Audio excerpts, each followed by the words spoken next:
देखो अभी तक ना हमने क्या समझा, हमने समझा मोहम्मद गौरी समझ लिया हमने, कुतुबुद्दीन ऐबक देख लिया हमने, आराम शाह देख लिया हमने। अच्छा, अब आराम शाह के बाद आराम शाह को हरा के सत्ता में कौन आया? सत्ता में आया इल्तुतमिश। और Iltutmish was the real founder of slave dynasty. देखो इल्तुतमिश लगभग 25 वर्षों तक रहा और उसने एक काफ़ी शक्तिशाली शासन यहाँ पे इस्टेब्लिश किया। हम देखते हैं कि उससे पहले ना मुस्लिम सत्ता बहुत ज़्यादा इस्टेब्लिश नहीं हो पाई थी। इसीलिए पहला प्रश्न पता है आपसे लोगों से क्या जाता है? पहला प्रश्न वो पूछ लेते हैं, who was the real founder of slave dynasty. तो देखो रियल फाउंडर कौन हो जाएगा? जिसने सत्ता को मजबूती से इस्टेब्लिश किया। तो पहला क्वेश्चन हो गया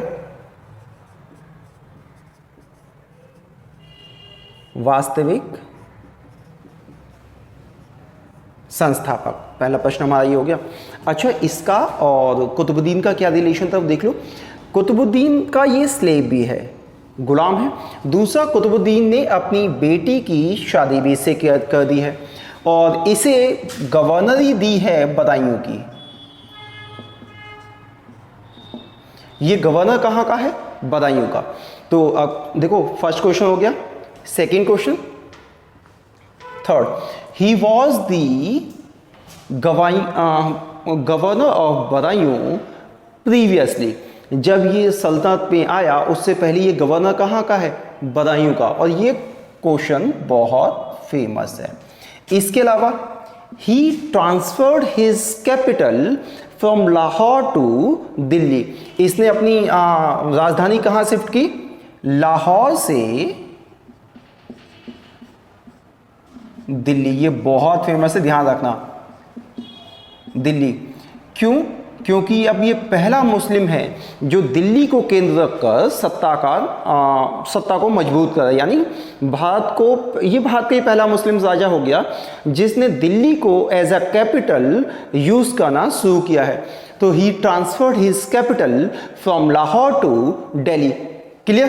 तो क्वेश्चन 1, 2, 3 और 4 हो गए। इसके अलावा अच्छा, मुसलमानों की ना एक टेंडेंसी थी, वो रहेंगे कहीं भी लेकिन जो अप्रूवल चाहिए वो खलीफा से चाहिए। ऐसी मान्यता है कि खलीफा अप्रूवल दे देगा तो ये इस्लामिक वर्ल्ड में रिकॉग्नाइज हो जाएंगे, इनकी सत्ता वैध हो जाएगी, मतलब रूल करते हो भारत में। और अप्रूवल कहाँ से चाहिए? अप्रूवल चाहिए बगदाद के खलीफा से। इसका मतलब कि लॉयल्टी कहाँ के लिए? अरब के लिए। समझा? अब ये पहला रूलर है, ही गॉट खिल्लत फ्रॉम कैलिफ और खलीफा। देखो कैलिफ बोल देते हैं इंग्लिश में, खलीफा हमारा हिंदी का टर्म हो गया। तो देखो अगला क्वेश्चन क्या हो गया हमारा? ये फोर्थ था ना हमारा, क्वेश्चन नंबर फिफ्थ में क्या हो जाएगा? इसने खलीफा से खिल्लत प्राप्त की। तो अथॉरिटी, गॉट अथॉरिटी फ्रॉम खलीफा। तो खलीफा से खिल्लत प्राप्त की। खिल्लत मतलब समझ लो सत्ता को वैध कराया। वैध कराने को क्या कह देंगे? कि खिल्लत प्राप्त की। तो ये ऐसा करने वाला पहला मुस्लिम राजा है। अच्छा, हम क्या देखते हैं कि इसमें होता क्या है कि एक अरब से एक लेटर आएगा, एक वो बड़ा सा गाउन टाइप की ड्रेस आएगी, उसको पहन के हेडेड लगा के दरबार में आएंगे और वो लेटर पढ़ा जाएगा कि खलीफा ने इनको क्या किया है, खलीफा ने इनको दिया है अप्रूवल। तो ऐसा करने वाला ये पहला मुस्लिम हम देखते हैं कि मिडिवल इंडिया में है। और कौन है? इल्तुतमिश। फिर हम देखते हैं ही कंप्लीटेड द कुतुब मीनार। एक यूजलेस प्रश्न है, मतलब इतना ही पूछते हैं इससे कि ये बनाया किसने? तो बनाया तो है कुतुबुद्दीन ऐबक ने स्टार्ट किया, लेकिन कंप्लीट इसने किया क्योंकि उसके पास टाइम नहीं रहा और उसका जल्दी से देहांत हो जाता है। फिर इसके बाद में जो इंपॉर्टेंट प्रश्न है, established और फाउंडेड द तुर्कन ए चालीसा, यानी ग्रुप ऑफ 40 स्लेव्स। हम क्या देखते हैं कि इसने एक 40 गुलामों का ग्रुप बनाया। अच्छा, उसको अपने शासन को मजबूत करने के लिए सारे के सारे इंपॉर्टेंट डिपार्टमेंट दे दिए हैं। अच्छा, होता क्या है कि slave is more reliable than others, क्योंकि वो भाग नहीं सकते, वो जा नहीं सकते, और सत्ता किसके हाथ में सेंटर्ड रहेगी? इल्तुतमिश के। तो उसने 40 ग्रुप बनाए जिनकी लॉयल्टी किसके लिए है? इल्तुतमिश के लिए। तो होता क्या है कि इससे साम्राज्य को मजबूत होने में काफ़ी मदद मिलती है। 40 का गठन। लेकिन बाद में यही चालीसा गुलाम वंश के पतन का कारण बनता है। देखेंगे हम इसने आगे कि किस तरीके का इनका प्रोसेस रहा, लेकिन अभी क्या है, तुर्कन चालीसा या चालीसा गठन किसने किया? इल्तुतमिश ने। ये हो गया वहाँ 7th क्वेश्चन। अब आ जाओ 8th क्वेश्चन पे, वो क्या है? इक्ता व्यवस्था। Iltutmish implemented the iqta system in India first time. अब जो भी काम होते हैं ना फर्स्ट टाइम ही होते हैं, क्योंकि ये सारे के सारे कॉन्सेप्ट कैसे हैं, इस्लामी हैं, तो क्वेश्चन बहुत होता है इक्ता का। अब अच्छा देखो इक्ता होता क्या वो समझ लो।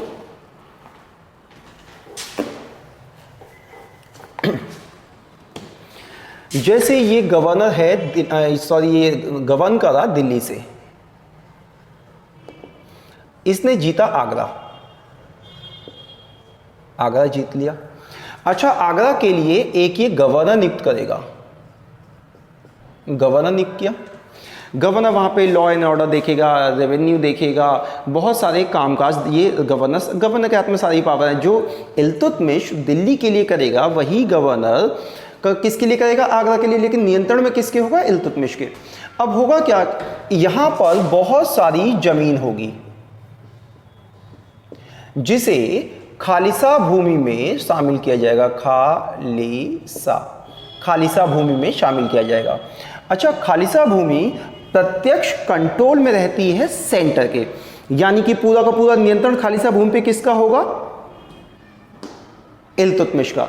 अब इल्तुतमिश इसको किस में कन्वर्ट कर देगा? इसको कर देगा इक्ता में, इक्ता में। अच्छा इक्ता भूमि हो गई, और इक्ता भूमि के लिए जिस अधिकारी को नियुक्त किया जाएगा वो कहलाएगा इक्तेदार।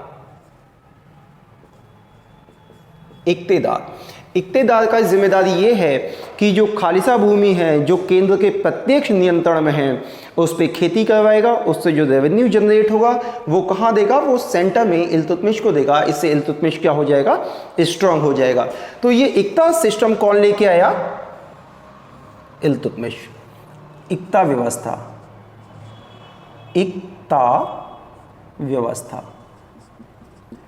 इंपॉर्टेंट प्रश्न है। इक्ता ये हो गया, जो सेंटर के पास जो खालिसा भूमि है वो खालिसा भूमि सारी की सारी केंद्र की मानी जाएगी, उस पर जो अपॉइंटमेंट होगा इक्तेदार का वो इक्तेदार कहलाएगा, और भूमि क्या कही जाएगी? इक्ता कही जाएगी। ठीक है।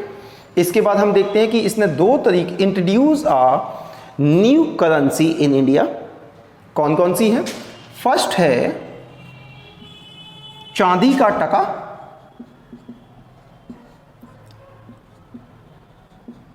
और तांबे का जीतल पूछे जाते हैं, इंपॉर्टेंट है। इसने जो नई मुद्रा चलाई उसमें टका जो है वो चांदी का है, जीतल जो है वो तांबे का है। तो एक ये प्रश्न पूछ लिए जाएंगे। क्वेश्चन नंबर 9 हो गया ये हमारा यहाँ पे। फिर question number 10, Minhaj-uz-Sinaz was the great scholar and philosopher, was in court of Iltutmish. दरबार में है इल्तुतमिश के, बहुत फेमस बुक लिखी है, आपसे पूछी जाती है। Tabaqat i Nasiri, Tabaqat i Nasiri, Tabaqat i Nasiri was the important book at medieval period. So इसका राइटर पूछ लिया जाता है। Who was the writer of Tabaqat i Nasiri? Minhaj us Siraj. Learn कर लो, बहुत इंपॉर्टेंट है, प्रश्न आ जाता है। मिनहाज-उस-सिराज ने तबकाते नासिरी लिखी है कि ये प्रश्न हो गया। इसके अलावा ले दे के इससे एक प्रश्न और बनता है। Father of the Tom building in India first time. देखो इसने पहली बार एक टॉम बनवाया है। टॉम क्या होता है? मकबरा होता है। दिल्ली में इसका बेटा है मोहम्मद, जो पंजाब के बॉर्डर पे जनजातियों से लड़ता हुआ मारा गया है। उसका इसने पहली बार दिल्ली में क्या बनवाया है?